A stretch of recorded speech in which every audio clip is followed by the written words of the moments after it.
गरीब की बारिश। शहर की कच्ची बस्ती में एक गरीब मजदूर कालू रहा करता था।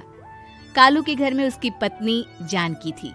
जानकी लोगों के घरों में झाड़ू पोछा करके कुछ पैसे कमा लेती थी और वहीं कालू किसी तरह मेहनत मजदूरी करके 2 वक्त की रोटी का जुगाड़ कर लेता था। कुछ दिनों से हो रही बारिश के कारण कालू की मजदूरी बंद हो गई थी। अरे जानकी, इस बार तो बरसात ने हद ही कर दी, रुकने का नाम ही नहीं ले रही। कुछ समझ में नहीं आ रहा, अगर इसी तरह काम पर नहीं गया तो 2 वक्त की रोटी का जुगाड़ कैसे होगा। अरे तुम चिंता क्यों करते हो, बारिश का क्या है, 1 आध दिन में रुक जाएगी और उसके बाद में फिर से काम शुरू हो जाएगा।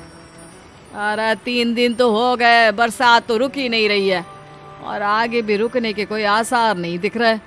तो क्या हुआ, तुम्हारा काम बंद हुआ है ना। मैं तो अभी भी लोगों के घर झाड़ू पोछा करने जाती ही हूँ। मेरे पगार से कुछ दिन तो निकल ही जाएंगे।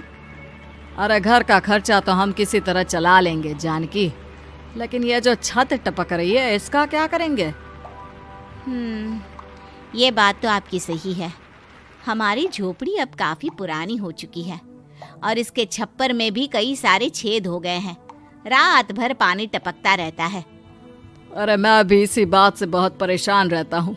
कहीं किसी दिन ज्यादा बारिश आ गई तो हमारी झोपड़ी टूट कर बिखर ना जाए। राम राम राम, ऐसी अशुभ बातें क्यों करते हो। अरे ऐसा कुछ नहीं होने वाला। ये झोपड़ी ही तो हमारा सब कुछ है।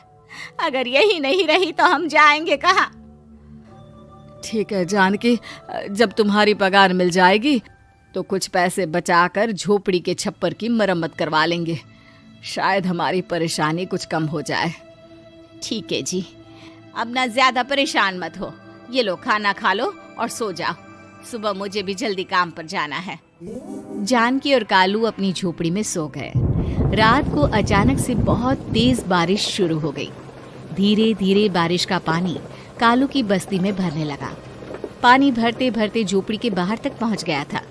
सुबह के वक्त जब कालू और जानकी सोकर उठे, हे भगवान, ये क्या हो गया।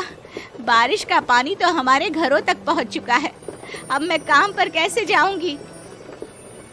रहने दो जानकी, तुम आज काम पर मत जाओ। ऐसे पानी से निकल कर जाओगी और बीमार पड़ गई तो लेने के देने पड़ जाएंगे। लेकिन अगर नहीं गई तो मालकिन लोग नाराज हो जाएंगे। आप जानते हैं ना, बड़ी मुश्किल से 1 दिन की छुट्टी भी नहीं देती है। अरे लेकिन जानकी, झोपड़ी के बाहर तो पूरी बस्ती में पानी भरा है, तुम जाओगी कैसे। जानकी जैसे तैसे करके काम पर चली जाती है, लेकिन अगले दिन फिर से बहुत ज्यादा बारिश होती है और बस्ती में ज्यादा पानी भर जाता है। आज तो मैं तुम्हें किसी भी तरह काम पर नहीं जाने दूंगा। अरे अगर तुम्हें कुछ हो गया तो क्या होगा। ठीक है, तुम ठीक ही कहते हो, आज नहीं जाती। अगर मालकिन नाराज हो गई तो मना लूंगी किसी तरह। अरे मनाने वाली क्या बात है, जब तुम बताओगी कि हमारी झोपड़ी में पानी भर गया है तो वो खुद ही समझ जाएंगे ना।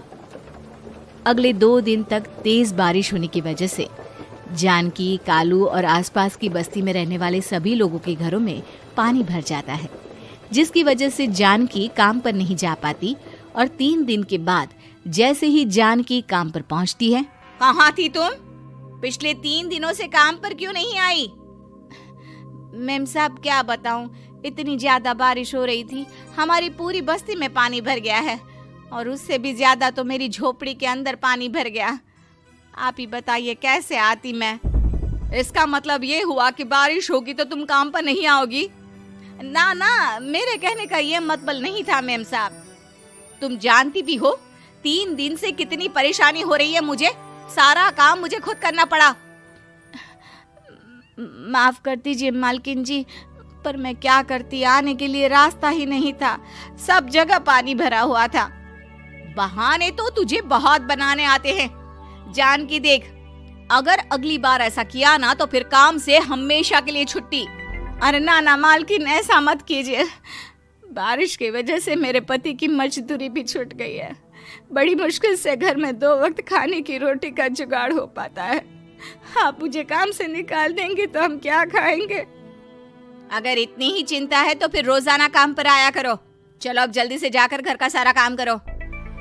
बारिश रुकने का नाम ही नहीं ले रही थी। पूरे शहर में बाढ़ जैसे हालात बन गए थे, लेकिन नौकरी जाने के डर से जानकी किसी तरह रोज काम पर जाती थी। एक दिन जब जानकी काम करके अपने घर लौट आई तो अचानक उसकी बस्ती में कुछ लोगों का शोर सुनाई दिया। अरे लगता है बाहर कुछ हुआ है, मैं जाकर देखता हूँ। हाँ, पता तो कीजिए, ये बस्ती में लोग इतना शोर क्यों कर रहे हैं? बाहर जाकर कालू ने एक आदमी से पूछा। अरे क्या हुआ भाई, इतना शोर क्यों मचा रहा है? अरे क्या बताए भैया, अपनी बस्ती के बाहर एक पुल टूट गया है और वहाँ पर एक कार फंसी है। थोड़ी देर में अगर किसी ने नहीं बचाया ना तो वो कार पानी में बह जाएगी। ये क्या कह रहे हो भैया, कार के अंदर कोई है क्या? हाँ, कोई औरत बैठी है, अकेली है, बहुत रो रही है बेचारी, मदद के लिए बुला रही है। अरे तो हमें जाकर उनकी मदद करनी चाहिए ना। अरे लेकिन इसमें बहुत खतरा है, हमें अपने आप को बचाना चाहिए।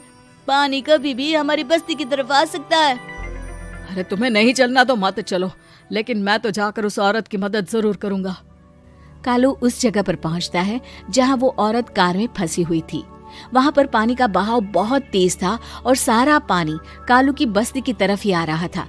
कालू ने एक बड़ी सी रस्सी को पेड़ से बांध दिया और दूसरे सिरे को कार की तरफ फेंक दिया और उस औरत को रस्सी के सहारे बाहर आने के लिए कहा। तभी वहां जानकी भी दौड़ती हुई आई। अरे ये तो मेरी मालकिन है, जिनके यहाँ मैं काम करने जाती हूँ। अरे मैडम जी, आप डरिएगा मत, आपको कुछ नहीं होगा। आपकी गाड़ी को भी मैंने रस्सी से बांध दिया है। थोड़ी देर में पानी का बहाव कम हो जाएगा, फिर हम आपकी कार को भी बाहर निकाल लेंगे। क्या तुम जानकी के पति हो?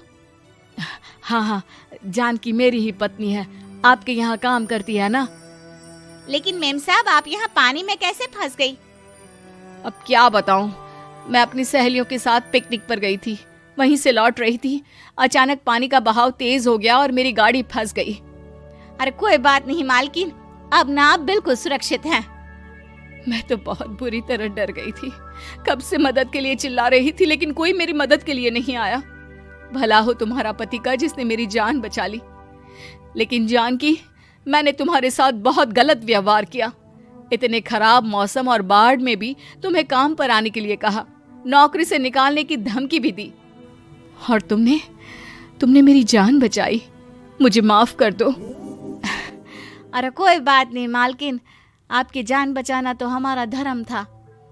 देखो जानकी, तुम्हारी झोपड़ी में जो भी नुकसान हुआ है उसके लिए मैं तुम्हें पैसे दूंगी। आज तुम्हारे पति ने मेरी जान बचाई है और आज के बाद मैं तुम्हें कभी भी नौकरी से निकालने की धमकी नहीं दूंगी। आज मैं तुम्हारी परेशानी को अच्छी तरह समझ चुकी हूँ।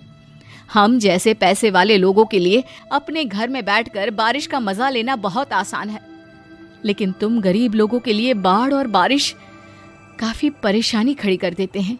ये बात मुझे आज अच्छी तरह समझ आ गई है।